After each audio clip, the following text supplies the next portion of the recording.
खूब खूब धन्यवाद। जोहार संचालक महोदय जी। सबसे पहले आदिवासी समुदाय के वो पुरखे जो जल जंगल जमीन हमारे समुदाय के स्वाभिमान अस्तित्व को बचाने के लिए लड़ते लड़ते शहीद हो गए, लेकिन पीछे नहीं हटे।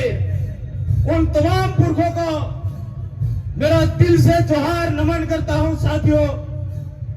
और हमारे यदि एकलव्य का अंगूठा नहीं काटा होता तो शायद इतिहास के पन्ने कुछ और होते।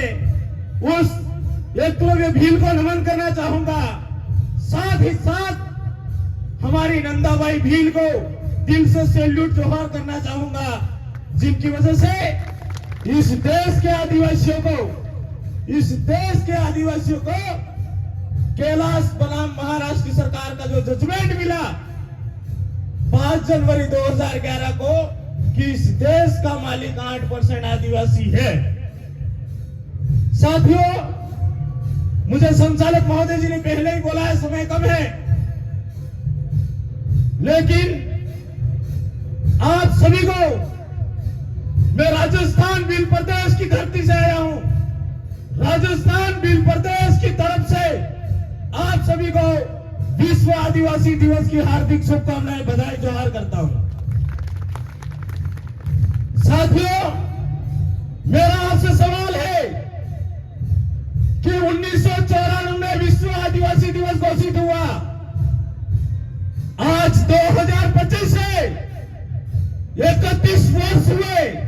31 वर्ष के बाद भी जो विश्व आदिवासी दिवस घोषित हुआ था, आदिवासी समाज के कल्याण के लिए, संरक्षण के लिए, हमारे शिक्षा, स्वास्थ्य, रोग सुधार, स्वाभिमान के लिए जो हमारा विश्व आदिवासी दिवस घोषित हुआ था, लेकिन आज की तारीख में देखिए हमारे समाज का कितना कल्याण हुआ है।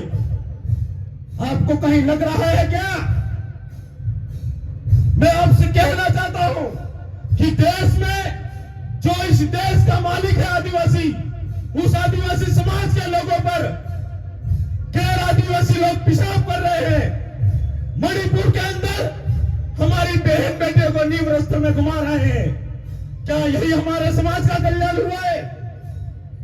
आपसे मैं कहना चाहता हूं कि देश भर में जितने भी आदिवासी संगठन है, उन संगठनों को एक साथ चंपराना होगा। और भले हमारे वैचारिक मतभेद होंगे, लेकिन समाज की लड़ाई में हम सब लोगों को एक साथ चंपराना होगा। और जितने भी इस देश के अंदर जितने भी आदिवासी क्षेत्र है, उन क्षेत्र में जितने जिला कलेक्टर है, जितने संभागीय कमिश्नर है, वो मासिक, प्रति मासिक आदिवासी से संवाद के लिए सेमिनार रखे और प्रति मासिक राज्यपाल और राष्ट्रपति को वो रिपोर्ट पेश करे। ये मैं आज के दिन कहना चाहता हूं, ताकि आदिवासी समाज की जितनी भी समस्या है वो हाथों हाथ समाधान हो जाए। साथियों, आपने इतिहास में कभी देखा होगा कि कोई व्यक्ति, कोई समाज धार्मिक आंदोलन, भक्ति आंदोलन करे तो उसे गोलियों से मार दिया जाता है। ऐसा इतिहास में कभी सुना क्या? सुना क्या? अरे बोलो, नहीं बोल रहे हो, इसलिए तो हमारे लिए दिन आए हैं। मैं जिस मानगढ़ की धरती से आता हूं, उस मानगढ़ की पहाड़ी पर 17 नवंबर 1913 को गोविंद गुरु महाराज के नेतृत्व में भील आदिवासी एकत्रित होकर भील राज की मांग कर रहे थे।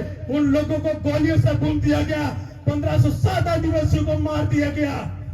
यह मैं दर्द आपसे बयां कर रहा हूं साथियों।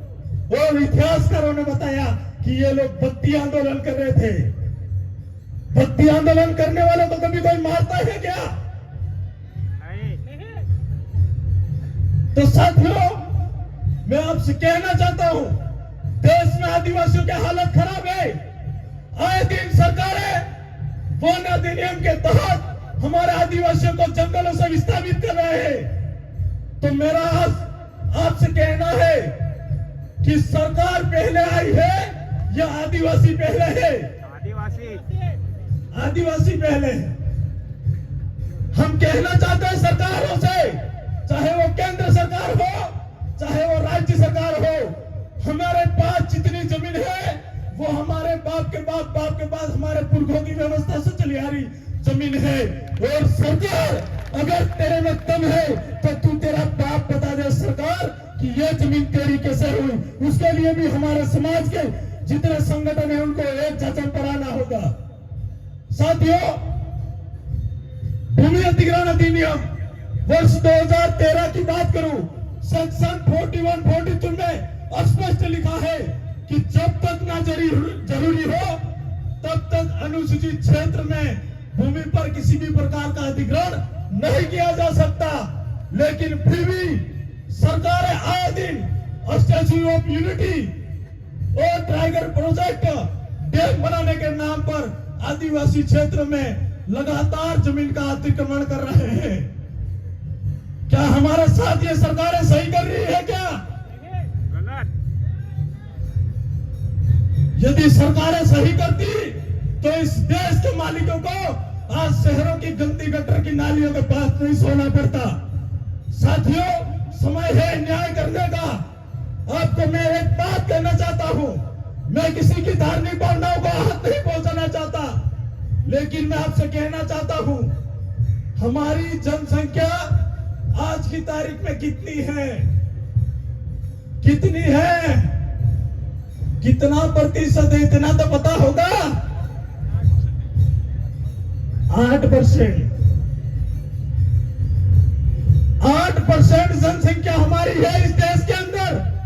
तो हमारी जनसंख्या बढ़नी चाहिए या फिर घटनी चाहिए? बढ़नी चाहिए ना। तो हिंदू अधिनियम 1955 अनुच्छेद 366-25 और 342 के अंतर्गत निकाली गई अधिसूचना के अंतर्गत आने वाला आदिवासी समाज पर हिंदू मैरिज एक्ट लागू नहीं होता है। तो इसका कारण अनुच्छेद 25 के तहत आदिवासी समाज हिंदू नहीं है। यह सब मैं इसलिए कह रहा हूं कि हमने कई राज्यों में देखा है, सरकारों ने कानून बनाए हैं कि यदि आपको नौकरी करनी है, आपके 2 ही बच्चे रहेंगे तो आप नौकरी कर सकते हो, आपके 2 ही बच्चे रहेंगे तो आप चुनाव लड़ सकते हो। क्या यह आदिवासी समाज के खिलाफ काला कानून है या नहीं? काला कानून है या नहीं? साथियों, यह हमारे लिए भी काला कानून है। और एक बात अंत में मैं कहना चाहता हूं, पुणे पैक्ट जो 1932 के तहत जो प्रभावित हुए आदिवासी दलित अल्पसंख्यक के जो राजनेता है उनको गुलामी से मुक्त करना होगा। मेरे कहने का मतलब यही है कि 1951-52 से लगाकर आज तक लोकसभा और विधानसभा में हमारे जनप्रतिनिधियों ने हमारे समाज की बात नहीं उठाई। किसी ने बात रखी क्या? कोई जनप्रतिनिधि भाई हो, बुरा मत मानना, मैं आपके समाज का भाई बेटा हूं, लेकिन जो कहना पड़ेगा वो हम कहेंगे ही। क्योंकि जितने भी इस देश में जिन राजनीतिक दलों ने शासन किया है, उन दलों ने उनका जो टिकट का जो निर्णय लेने का जो क्षमता है वो सवर्ण कास्ट करती है, अदर कास्ट करती है। इसलिए आदिवासी नेताओं को विधानसभा और लोकसभा में हमारे समाज की बात नहीं रखने दी जाती है। किसी नेता ने आज तक आर्टिकल 244 की मूल भावना के अनुरूप आरक्षण लागू होना चाहिए, यह बात नहीं करी। आर्टिकल 243 के तहत नगर पालिका नगर निगम अवैध है अनुसूचित क्षेत्र में, यह बात नहीं करी। इसी प्रकार आदिवासी समाज के विभिन्न मुद्दे थे, इस मुद्दों के ऊपर कभी भी किसी जनप्रतिनिधि ने बात नहीं करी। लेकिन मैं आपसे कहना चाहता हूं, हम लोगों ने जो राजस्थान के अंदर जो क्रांति करी है, आप लोगों को अगर समझ में आए तो आप लोग भी राजस्थान मॉडल अपना कर देखिए। यह समाज कभी गुलाम नहीं रहेगा, हमेशा के लिए आजाद हो जाएगा। और अंत में मैं कहना चाहता हूं कि मैं शब्द उन्हें चलाता हूं, बिल प्रदेश जिनकी जोत है, नाम बिल प्रदेश ही जिनका, सपना भी प्रदेश है, फूलों से सजा देंगे धरती को। केरों की ललकार पर जय जोहार का नारा गूंज उठाए हर शख्स की जुबान पर। बदन पर बंदी है बेड़िया, दिल मगर आजाद है, रक्त के अंतिम कतरे में भी दिल प्रदेश जिंदाबाद है। गुलगुलार जोहार। आप सबने मेरी बात को सुना, उसके लिए आप सबका धन्यवाद जोहार।